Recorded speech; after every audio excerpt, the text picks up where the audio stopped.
This episode of the Buffalonian Podcast is brought to you by the CastSource Podcast Network, a podcast network built with and for entrepreneurs. We cover many genres, including sports, business, mental health, marketing, and entertainment. We feature the podcast shows such as Sports Bring People Together, Limitless, Savers of the Metaverse, and The Athletic Mindset. Learn more at castsource.com/podcast. Without further ado, let's get into the Buffalonian Podcast.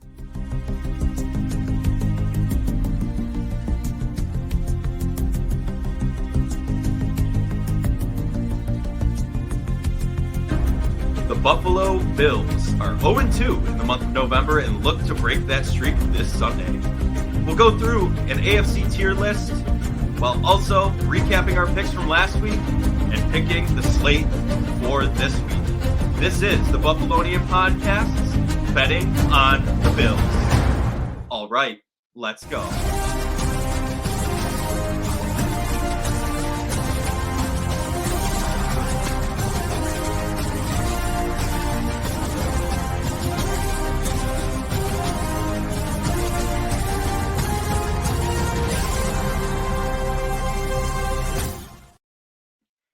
We are back with the Buffalonian Podcast.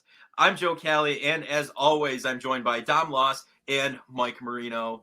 This is a fantastic Funky Friday recording for us, in my opinion. I mean, we've never done this before, and I'm glad we waited because, boy, is there a lot of new stuff that came out. But the Bills play the Cleveland Browns this week, and they are 8-point favorites. Dom, going into this game, I mean, this heartbreak, Mike, you too, this heartbreak from Minnesota last week, it's reminiscent of that Chiefs heartbreak in the postseason, but only it's not as bad because it's in the regular season. But took a little bit to get over, and I think we got to win this week. And I mean, at least they got the stop in overtime this time. So yeah, improvements you got a made. point. Yeah. So I mean, we took that baby step, little baby steps. That's all it needs. But what do we do different going into this game? Like, how do we respond to after losing like that in 2 weeks? We're 0-2 in the month of November. The last game we won was October 30th against the Green Bay Packers. Like, come on, what are we doing? Like, this is crazy. If anyone had told me that at the beginning of the season, I don't think I would have been on board with that take. But we are living through it right now. So There's just a lot of adversity with the NFL. There's a lot of stuff up and downs, and sometimes you lose games. They lost 2 in a row. Now all of a sudden they can't practice today because of the weather. They don't know if they're going to be able to fly out tomorrow. Their game got moved from a home game to now kind of more of a neutral site game where now they're only playing 7 legit home games in the regular season. Yeah. And we don't know what this is going to impact the players' mental health of not being with their families and having a hard time with that. So, right. Also, coming up on a holiday, they might be celebrating early because they play on Thanksgiving. So, this could throw a wrench in that. I mean, Mike, you got anything? No, I mean, I guess what better way to get back on track than playing in a dome? Josh Allen in the dome. Get them dialed in here. Get them ready to go. Playing in the same stadium 2 weeks in a row. That's not Rich Stadium or Highmark.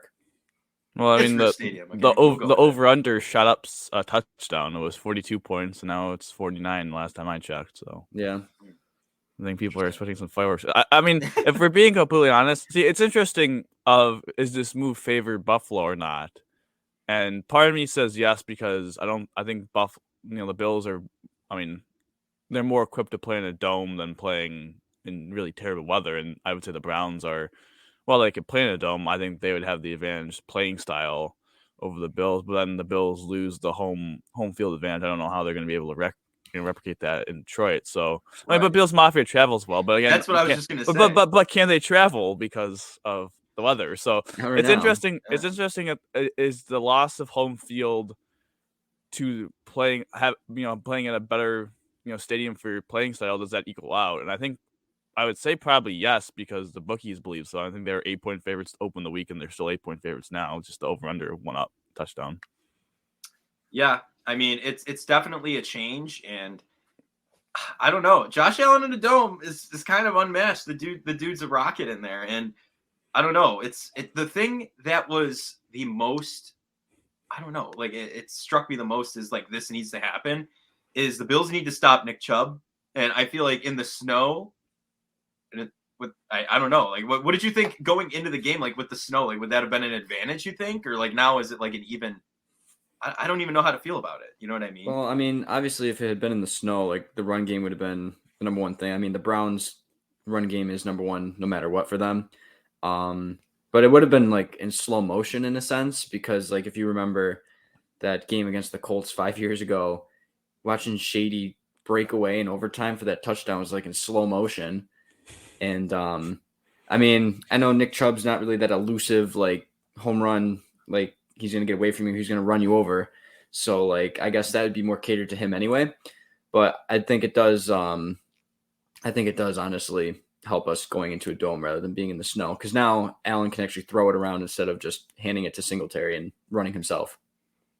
Yeah, I think being able to play in a dome that helps the Bills offensively, because I think they would have, Cleveland doesn't have a great defense, but if you can't really throw the ball, it's kind of hard. But I mean, the Bills have shown time and time again that they're willing to throw the ball in really crappy weather. Yeah, think about when it was like 50-mile-an-hour winds. Josh is trying to sling it around. He still threw it 30 times, I think. McCorkle has 3 pass attempts and wins the game. So yeah, 10-1 pass attempts ratio between teams. I don't think you'll ever see that one again. But no, I think.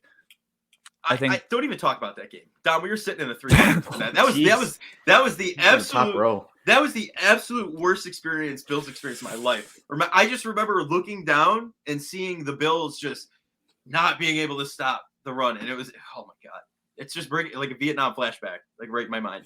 I'm right back to it. Like all of a sudden, the swirling whirlwinds of snow up in the 300s, getting chilly up there. I wore a CJ Spiller jersey from the early 2000s with, navy blue. Everyone thinks I'm a Patriots fan. You know what I mean? Like it was just, it was not a good night. It was not a good night. You can attest, Tom. You can attest. Yeah. Yeah. I'm laughing. I was watching that game from home. So, yeah, the comforts of your own warm house. Yeah. So I can't complain about the weather. Well, and then New England fans were coming up to my car after, like, I'll pay you $100 to drive me back to my hotel. Like, absolutely not. Absolutely not. $100 is enticing. But they call your Uber beforehand or realize, Bill's Mafia is taking all the Ubers from you. So, but anyway.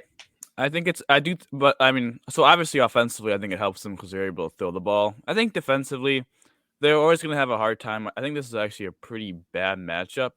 But the Bills still have a good run defense. I know that they've been lacking at times this year, but I mean, they're still solid enough in the run where it doesn't, really concern me that much. I would just say it didn't really matter about the weather as much as I think the concern for me is the injuries defensively. Obviously, it looks like Poyer may be going. He's not officially out yet. Obviously, Rousseau, again, I'm going to say for like the second straight week in a row, probably your best run edge defender. So losing him is poor. Losing Tremaine is also quite unfortunate. And then I guess bringing back AJ Klein. We're going to talk about Trey in a minute. Yeah, AJ's back. Can't believe it. It's time for the Bills to become the Golden State Warriors. Positionless football. Football. They have four healthy. No, they have 4 healthy wide receivers. It's time. We're going to see Nyheim Hines in the slot. We're going to see McKenzie in the backfield. Wide receiver, running back, tight end doesn't matter.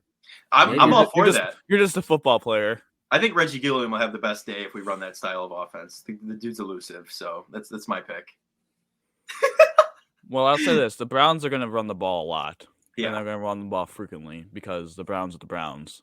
Mm-hmm. Kareem Hunt and Nick Chubb. Let's put it this way: last week they played the Dolphins, who were ranked 31st against the pass, and they have a top 10 rush defense. That didn't stop the Browns from running the ball over 50% of the time. So, I mean, proof's in the pudding. You got Nick Chubb back there. You're bound, and even Kareem Hunt. I mean, you got a winner back there. I mean, that's the tough part about it, especially with losing Tremaine. That's huge because you saw what Dalvin Cook did after Tremaine was out of the game last week, and it opened up for him big time. So I think my only concern would be, not really the run. I think the run defense would be a situation without Tremaine, but my problem would be the Browns are very good in play action. So my concern would be, they attack the middle of the field with these play action fakes to their tight ends.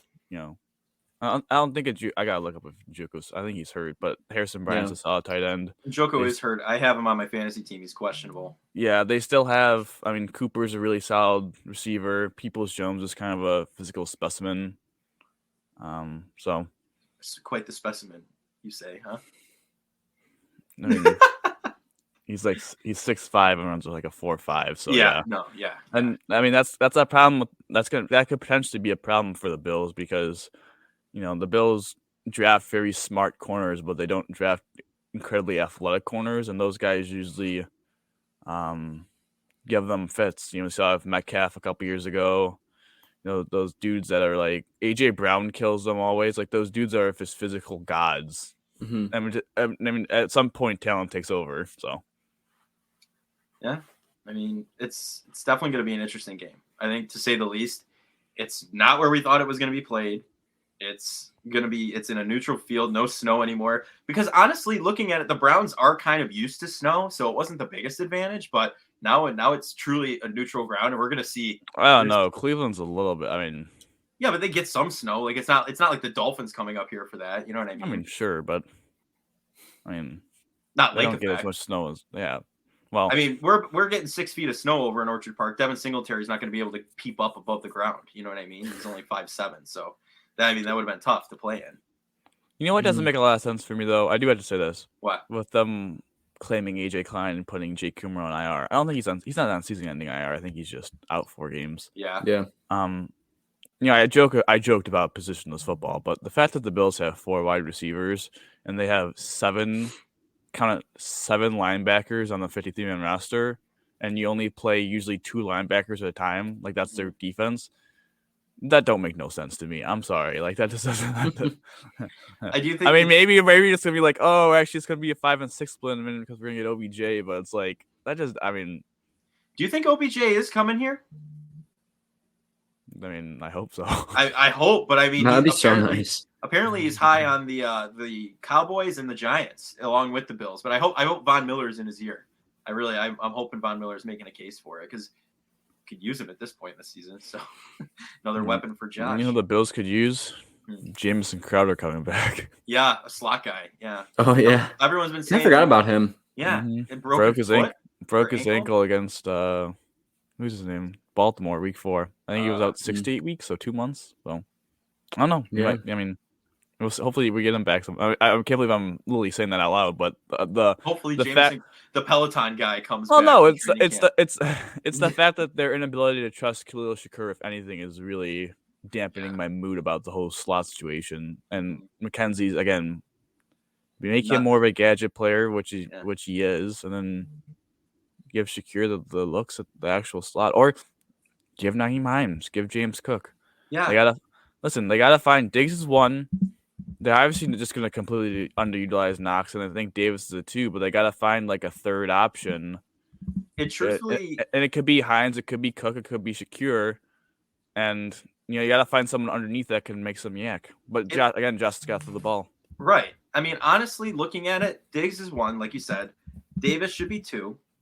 Knox truly should be 3 or 4. You know what I mean? Like that you can throw him on a quick slant and he's going to catch the ball. You know what I mean? So. I don't know. It's just for me, Dorsey isn't really, I don't know, the run. Like we talked about this a couple days ago. Where's James Cook? Where's Nyheim Hines? Like Jeff Wilson Jr. got traded to the Dolphins the same day Hines came to the Bills. And where is that? You know what I mean? So it's just, it's interesting. I don't know. Dorsey's just a little aggravating at this point, but I mean, what do you think? Do you think that's like a concern to have with Dorsey going forward? I mean, or is this a Josh issue where he wants to throw those long passes, you think, instead of running the ball? I mean, I bet you it's a little bit of both because I think Allen is just so competitive, and I think his ego right now is like everyone's been talking him up all season that like he's going to be the MVP. Like he's the reason why we're going to win all these games. So maybe it just got in his head where it's like he's overthinking stuff and always wants a home run play. But I think Dorsey also kind of wants to show off that he can be an offensive coordinator and that it wasn't just A-ball and that he can lead this to be a number 1 offense as well. So I think it's kind of both of them wanting to be like, I'm the guy, like I can show everything I got. Yeah, I agree. I think it's Josh versus himself at this point. I think he said it himself in the interview, when he was with the press this week, is that, I put in so much on myself to make the play. I got to be willing to trust my teammates to make plays, and that's the battle for his entire career.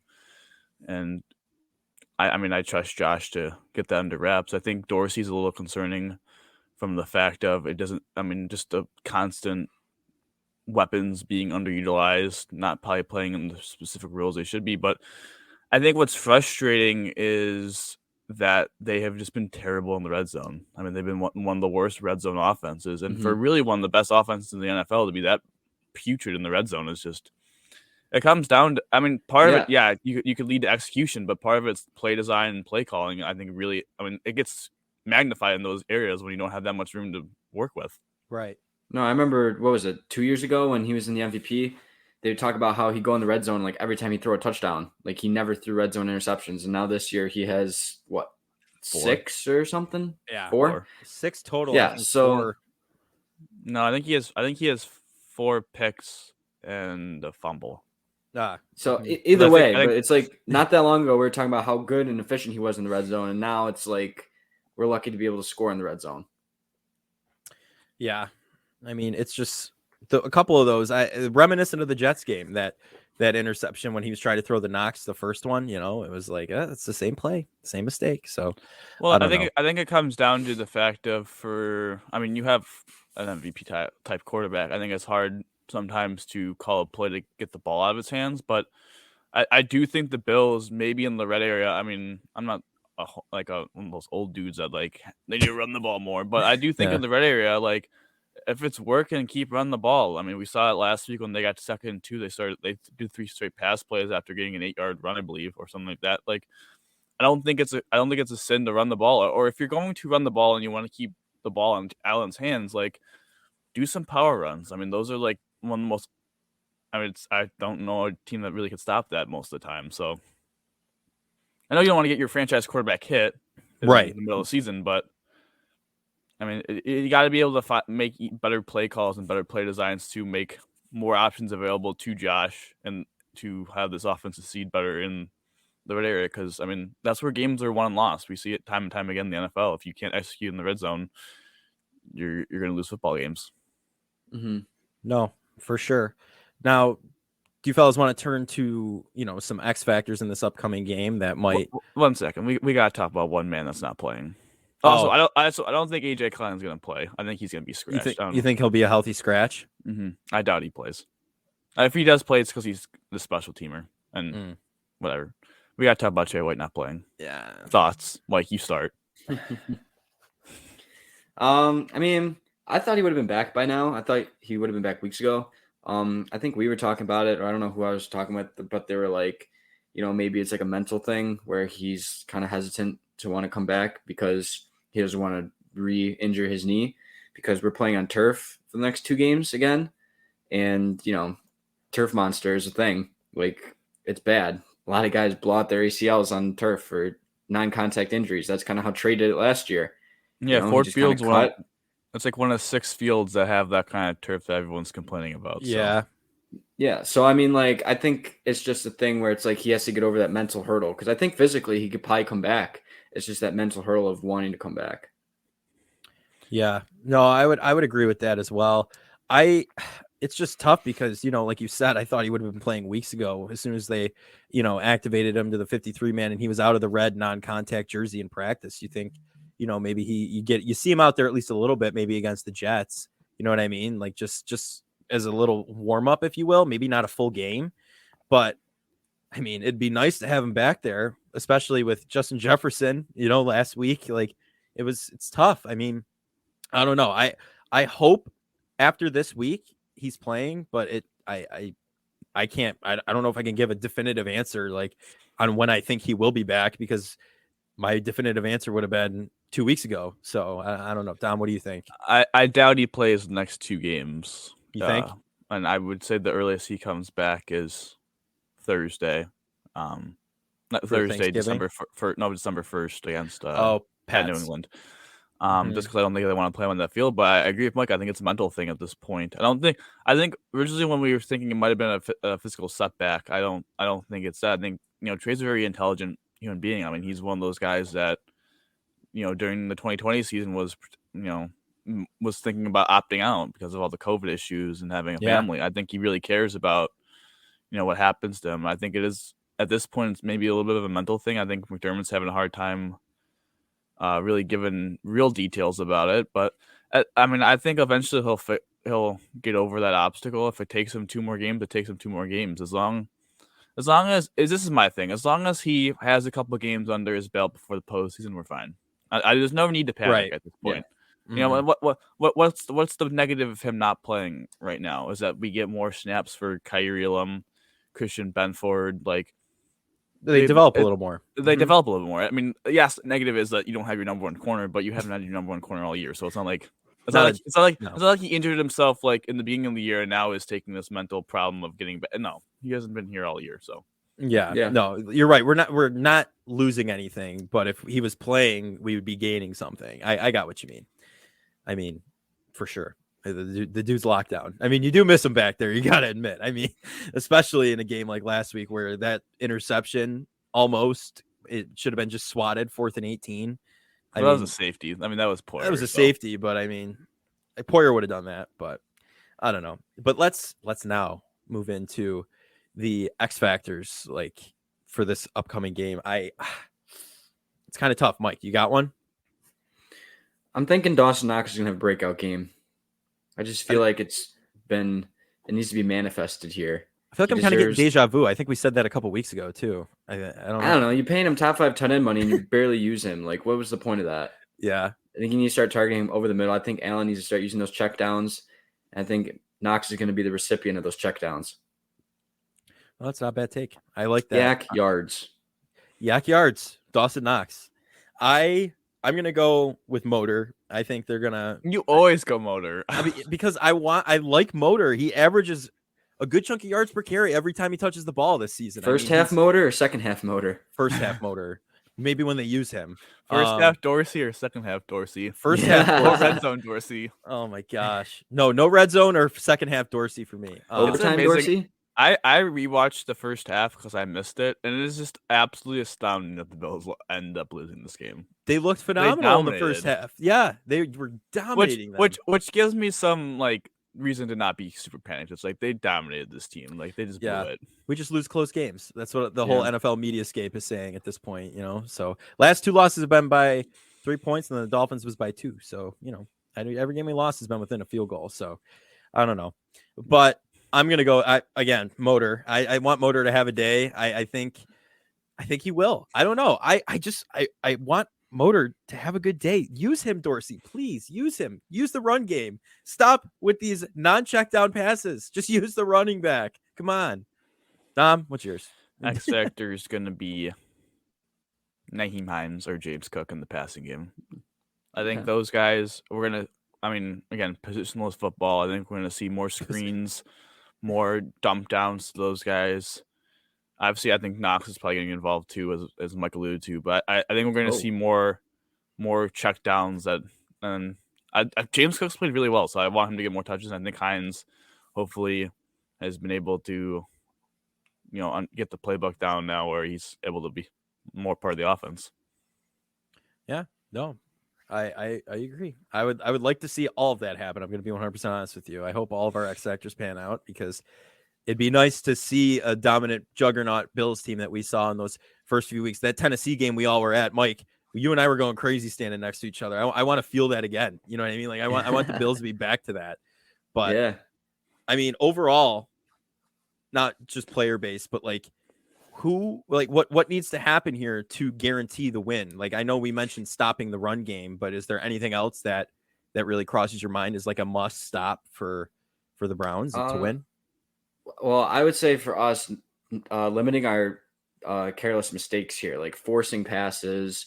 Allen needs to just be able to either check it down or throw it away. Like, don't always look to make a play. Like, play for another down, honestly. Because it's better to say second down, you throw it away, and now you have a third down. It's better than throwing a pick, and then you're off the field. Yeah. No, I 100% agree with that. Stop forcing these throws. Play for shorter than 10 yards. Like, do some out routes, like just quick, get some yardage, just get some yardage. Like that's all I have to say.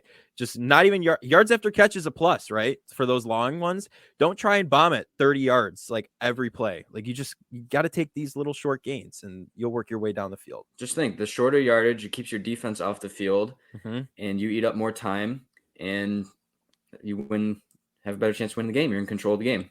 Yeah, exactly. No, that's a good point. Obviously, defensively, they gotta be able to stop the run to then, make Jacoby a shotgun passer. But honestly, I think the biggest thing for the Bills is, Mike alluded to short passes and limiting the mistakes, but I just think keeping on track of schedule, constantly gaining yards, I think is the most important thing because they got Jadeveon Clowney and they have a game record in Myles Garrett. And if you're in a situation where you run the ball for 2 yards, you throw an incompletion, now you're in 3rd and long, and those pass rushers are just going to have their, just be able to have full stop of getting after your quarterback. And I think Deion's a quality left tackle, but I think Spencer Brown still scares me a little bit. So I don't think, that's a particularly great matchup, whoever he's against. So I think the Bills constantly getting themselves into winning on 1st and 2nd down to lead to success for 3rd down, which then leads to success on the drive, which then leads to success on the game. I love that. Love that. Success, success, success. I want to see it. I'm so excited. Come on, Buffalo Bills. Now, I just want to take a second here and look at the Bills injury report. We did find out that I had the wrong injury report. Luckily, that was able to be fixed. We now have the Week 11 injury report. Somehow I came across the Week 3 injury report. Micah Hyde was on it. But we started off with our quarterback, Josh Allen, right elbow. He was limited Wednesday and Thursday, and we do not know anything about Friday and the game status. Listen, let's put it this way. Edmonds has been ruled out. Poyer has not been ruled out yet. Rousseau's been ruled out. No Trey. Mm-hmm. It's gonna be an interesting game to see how the Bills do. I think Elam is questionable. I know there was I don't know if it was like a flu bug or like something was going around the team as well. So Yeah, they gotta COVID recover illness. from that. Yeah, Yeah, non-COVID. Reggie and Phillips are back from illness, so and Tim Settle as well. So Matt Milano too. Jeez, everyone got it. No, there's a decent amount of Isaiah guys that end up McKenzie. getting sick.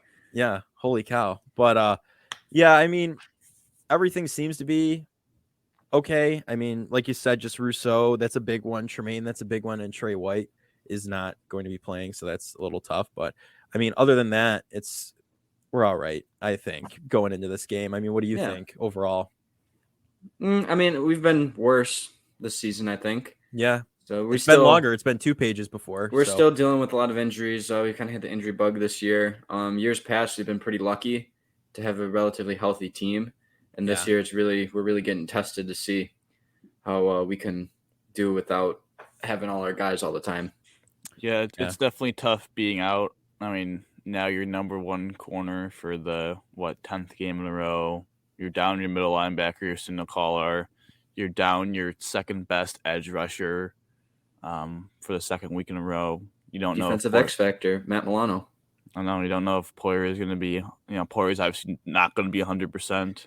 Right. You don't know how other guys coming off. Probably I would assume the flu is a non-COVID illness. Those guys. I mean, it's going to be tough for them. Maybe with hydration and all that stuff. So it's definitely not ideal to say the least. But the Bills have done a very good job throughout the year and throughout the McDermott era of getting every guy ready to play and next guy up mentality.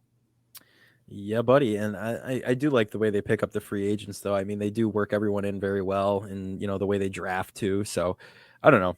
It's not the end of the world if someone goes down. I think we've seen that this season. So I don't know. It should be fun. It'll be interesting to watch these guys, and hopefully come back soon, especially Trey White. But is there anyone notable from the Browns side missing? Do we know, or are they pretty much healthy?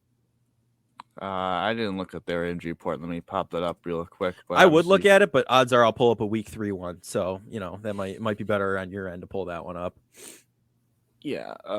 Njoku is questionable with the ankle. Greg Newsome is questionable with the concussion. He's one of their better corners, and that's about it. I mean, they have a couple other guys that seem more like depth guys that are going to be out. But all right. They're a little banged up, but obviously not to the extent of the Bills are. But think the Bills are a better team. They got a better quarterback. Yeah. Yeah. I Mhm. mean, Jacoby Brissett, we played him in the last snow game we played. I was kind of hoping we played him again in Buffalo in the snow game. He played for the Colts when we played him all those years ago. So that would have been cool. But I mean, now we're playing in a dome. So, I mean, I don't know. It Yeah. will be interesting. I don't know. I mean, at the end of the day, though, what man from the offense and the defense is going to come out on top, you think, Dom? Who's your MVP on offense? On offense, it's going to be James Cook. He's going to get a receiving and rushing touchdown. Wow. All those Lions fans that are going to be at the game are going to be wondering if Delvin Cook is on the Bills. Oh, all right. All right. Breakout game for the lad. Breakout game for James Cook. All right. All right. Yeah, probably, I would say 80 total yards and 2 tuds. Ooh, all right. That's a good day. It's a good day. Mike, you got anything? I'm gonna go with Knox again. I think they're gonna start using those check downs and relying on the yak ability. And I think Dawson Knox is gonna have a touchdown and 75 receiving yards. You know what? I like that. I'm gonna go with Dawson Knox as well, Mike. Oh my God. I'm gonna be honest. No, I got his jersey. I love Dawson. I love Dawson. I want him. We paid him all that money. I want him to do well and actually earn Didn't the you money. just say Singletary is going to be the X factor though? So aren't you kind of obligated to at least pick him? Well, at the end of the day, the X factor doesn't have to be the MVP. You know what I mean? Sure. I mean, like Josh Allen's an X factor, but at the end of every game, I mean, he's not an MVP. You know what I mean?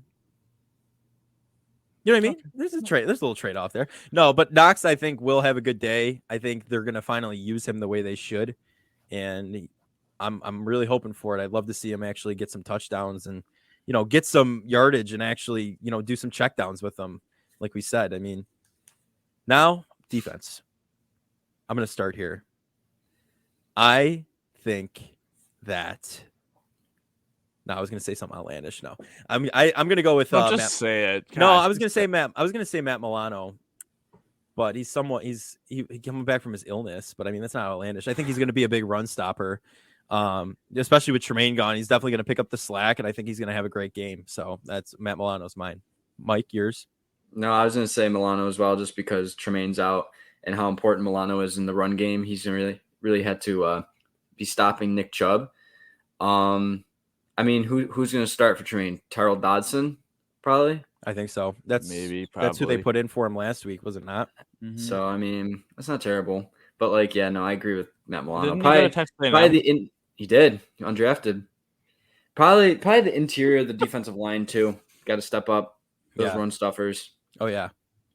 I'm gonna go if he plays, which is looking likely. Jordan Poyer. He's gonna get his 5th interception of the season. I think the Bills are gonna play a lot of man coverage.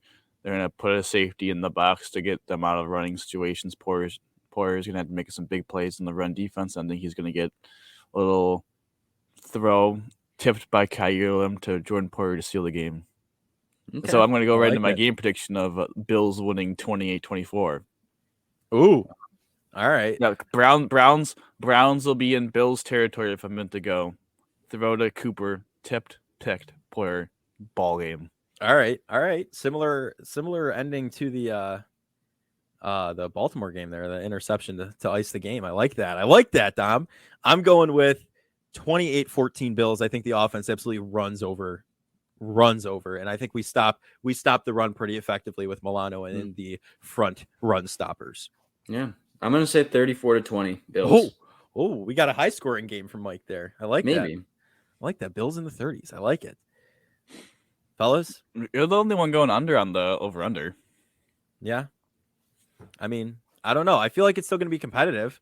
Like the Browns with their running game. That's I mean, to me, that's a little bit of a tough thing, but I don't know. We'll have to see. We'll have to see how it goes. I think it's going to be close, but actually, no, I don't. 28-14, they win by 2 touchdowns, the Bills. So I'm going with it. I'm going to stick with it. But that is going to do it for our Bills Browns preview. And before we move on to our AFC tier list, I just want to bring up the Sports Bring People Together podcast. You should listen for entrepreneurial conversations with those in sports, and who knows where the chats will take you, but sports got us here together in the first place. Find the show wherever you listen to your podcast, or simply visit sportseplus.com. And now, fellas, we made the NFC tier list, right? Pretty self-explanatory. A lot of D tier teams, right? I have a feeling the opposite is going to be true for the AFC teams. There's a lot of good ones playing this year. Yeah. So Let's kick it off here, fellas. The Baltimore Ravens. Ravens flock, let's fly. Dom, where do you think they should go? A. Mike? Yep, A tier. A. All right. Well, you. A. I said A. I'm going A. They played well this season. They're doing good. They're a good quarterback, don't they? They have an okay quarterback. I mean, I'm not going to go above and beyond here. No, he's a good quarterback. I'll give that to Lamar. He's a good quarterback. But the Las Vegas Raiders have been having quite the opposite season from the Ravens here. Not good. So I'm going to put them. I don't know. I want to be nice and say D, but also I'm saying F. Josh McDaniels is bad. So yeah, I would say F. I'm saying D. Our You gotta majority, look at, I mean, but you gotta look comparable to what we had in the NFC. Like, do you think the Raiders were gonna be? Do you think the Raiders can beat the Packers on a neutral field? I say yes. Do you think the Raiders can beat Washington on a neutral field? I say yes. yeah. So I think they should be in D. I Yeah, you're stick kind with of- F. It's tough because Josh McDaniels is just such a bad head coach. That's kind of where my mind's at right now. They can't seem to do anything. Derek Carr literally cries in press conferences now. I think they're a D tier team. I don't think they're brutal. I don't think they're like first overall pick bad. I just think they're held back by their coach. You know what? We'll leave them. We'll leave them in F for now. But if there's another team we come across that is worse than them, we'll bump them up. So the next team is the Cincinnati Bengals. I would say B. B. What do you guys think? B, C? I don't know. Somewhere around there. Like, C. I like B. I like B too. Like I think high they're- B. Yeah, they're high B. High they, B? They got to be more consistent to get in the A tier. yeah. Yeah. They can't be getting destroyed by the Browns on Monday Night Football. Yeah, I gotcha. Well, speaking Speaking of the Browns, C tier. yeah. Mid Yeah. team. Their Mid. their definition of mid. Do you think They Deshaun could. will change that? I think they No. have the potential to be a B tier team when if Deshaun comes back and plays well. Yes. Right. Yeah. No, That's the a big key if. is comes back and plays well. Yeah. So Broncos country, let's hide. The Denver Broncos are next. Where are we putting them at, fellas? I mean, I'm saying D. I personally think both the Raiders and Broncos should be in D tier. I don't know. I think they both should be D. They play each other this week. I'll say D. I'm saying D. I'll go D. D. Oh, one in each one except S. All right. So the Houston Texans. I'm gonna F. say F. F. Easy. F. Easy F. The Jeff Saturday led Colts. D. Yeah, D's fair. I'm good with D. The Doug Peterson led Jacksonville Jaguars. Oh wait. Can you put Indianapolis in front of Denver. Mhm. Yes. If it lets me. There we go. All right. Had to do it the other way. The Doug Peterson led Jaguars. C. I would agree with that. They've Yeah. been playing pretty fair. decently, even though they're not necessarily ahead or behind. Ahead. I'm gonna do it this way. All right. The Kansas City Chiefs. S. S. S tier. Bolt up the Chargers, baby. I would say C. Yeah. I'm gonna say C as well. I'm gonna say B. They're not healthy. I mean, guess. I think I if they were mean- healthy, I think if they were healthy, they'd be a B tier team. You know what? I agree with that. I'm gonna put them behind the Bengals though. No, I agree with that. I definitely think they're behind the Bengals. All right. They play right now. Next, the Miami Squishy Fishies, the Dolphins. A. A. Behind or ahead of the Ravens, for sure, Ahead. right? Yeah. Ahead. I would say ahead. The New England Patriots. I'd say like a low B, high C. I would say B. I would say behind the Chargers. I agree. Fun fact: all AFC East teams are in the playoffs as of right now. New York Jets next. I would say high C. High C ahead of these two. Mhm. Okay. The Pittsburgh Steelers. Kenny Pickett. F. Yeah, I would say F as well. Yeah. Their whole team is TJ Watt. Yeah, pretty F, much. F, but ahead of Houston. Okay. All right. Sounds good with me. The Tennessee Titans. I'd say B. High B, low A, No, I would say mid B. mid B. So like here. Yeah, I'd put them ahead of the Chargers. I think they'd beat them on each field because of the variable effect.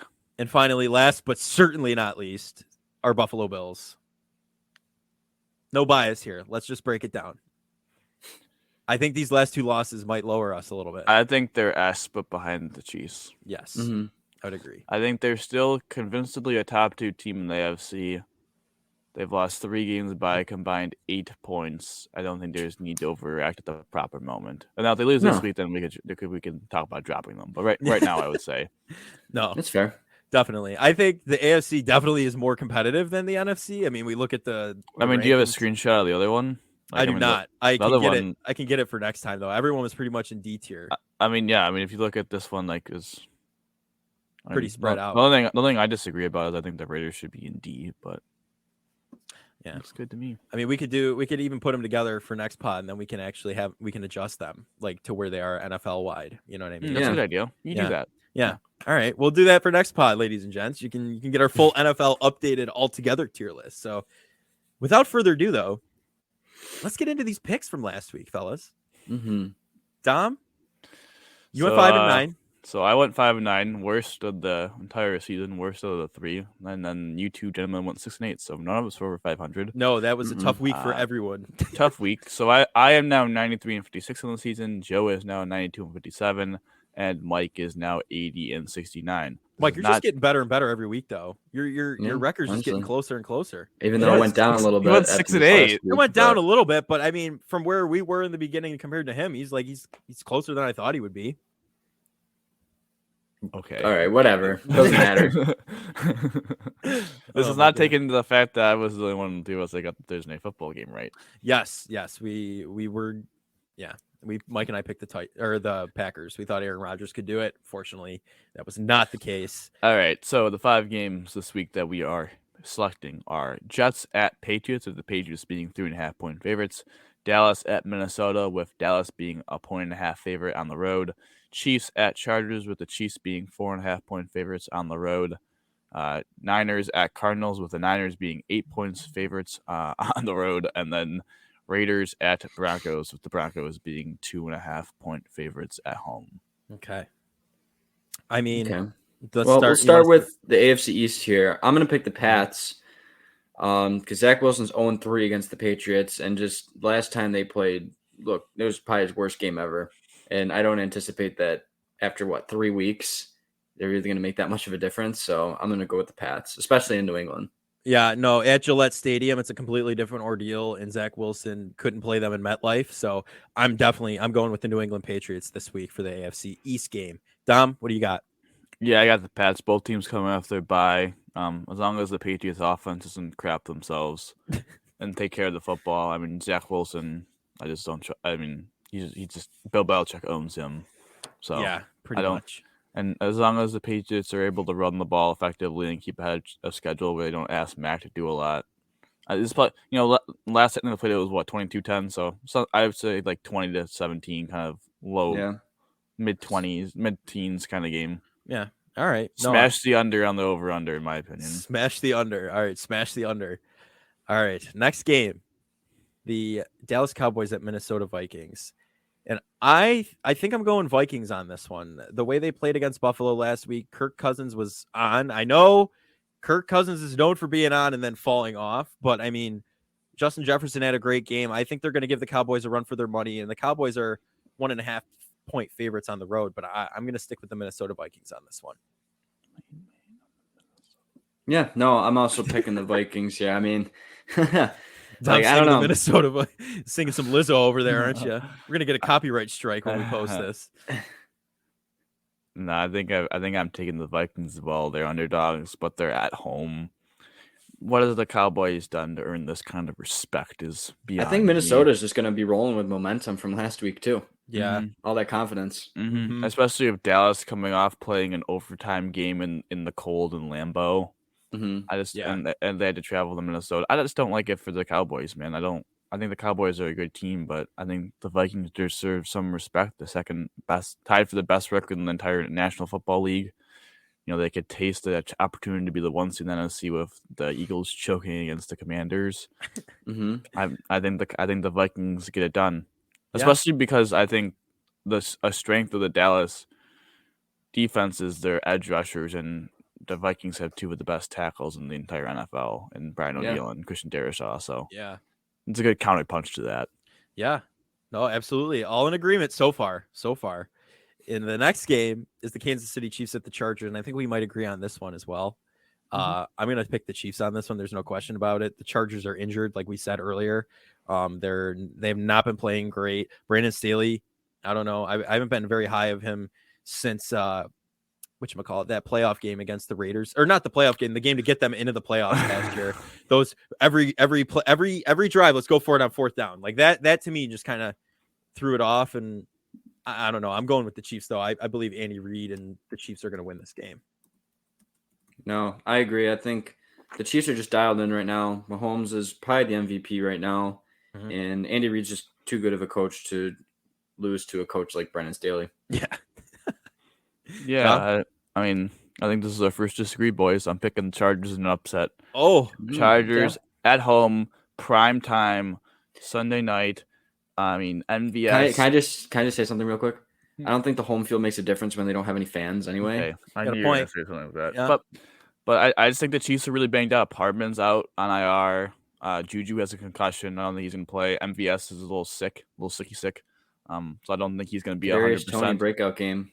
I mean, for anyone who has Kadarius Toney in fantasy, you gotta start him. But I mean, I just think the Chiefs are a little bit banged up. I know also the Chargers have been banged up all year, but I don't know. I think this is kind of do or die for the Chargers in a way of, they want to be contenders, and this is their last chance to. I mean, they don't play the Chiefs. This is the second time they play the Chiefs, and if they want any chance of winning that division, they gotta win this one. But I mean, they played them tough in Arrowhead. yeah. That was a good and game to watch. Actually, it was fun. So I know the Chargers are a little bit banged up, but I think the Chiefs are a little bit banged up as well. Kind of cancels out maybe a little bit, and give me the Chargers in a classic. All right, OT classic. First disagreement on the pod. Like it. I like it though. I'm a big Justin Herbert guy. I honestly, I hope they win. I'm gonna be honest with you. I'd like to see the Chiefs lose one game, because then guess what? We win out and they lose one game. We get the tiebreaker over them record wise. So that would be home field advantage, at least in the playoffs. But next game is the San Francisco 49ers, 8-point favorites at the Arizona Cardinals, almost like Carolina Cardinals. I don't know what that was. I think this is easy. I'm taking the 49ers. Is Kyler Murray still out? He's not playing. I don't know. He has a hamstring issue. The young man from Texas A&M, former. Either way, I'm taking the 49ers. I mean, you got CMC, Garoppolo. I mean, they're playing really well. Ayuk. I mean, I'm going with them over the Arizona Cardinals. Cliff Kingsbury, no way. I'm going 49ers. He was limited in practice on Thursday. We'll see about today, but I think this is all Niners. Gonna be a little bit tough divisional. I don't know if you want to swallow the whole 8 points, but Zach Ertz blew out his knee. Buda Baker's banged up with an ankle. Hopkins has a hamstring issue. Yeah, Kyler's probably not going to be 100%. Even Colt McCoy, the backup, was limited. So give me the Niners. Yeah, no, this is usually the time of year where the 49ers start to pick it up. And, now that they have CMC, it just adds another piece to Kyle Shanahan, his creativity. Yeah. So, plus, Call of Duty came out, and we all know how Kyler Murray does after that, even if he does play. So, absolutely. God, what Mike, a Joe stat that was. That's spot on right there, Mike. I like it. And the final game on the slate, the Las Vegas Raiders at the Denver Broncos. The Broncos are 2.5-point favorites.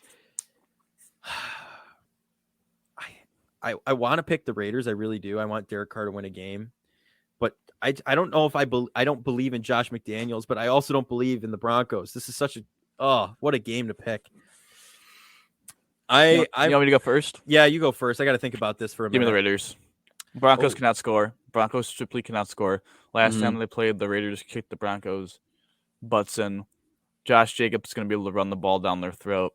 I know the Broncos have a pretty good defense, but I trust Josh Jacobs. I trust Devontae Adams. I trust Derek Carr to score enough points, and Russell Wilson's 17 points they're going to put up. So, you know what? I'm going to be really out there. I think they're going to tie. Oh. I think there's going to be a no tie. winners. No winners allowed. Nope. I think they're going to tie. I just think both you teams gotta are give us some situation here. Like, what happens? Yeah, what is happening? So the Raiders are going to be up in the first half, and then they're going to start choking, okay?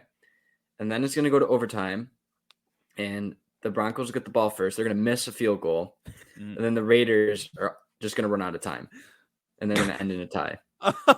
19-19. Oh my gosh. It's gonna be a tie. Oh.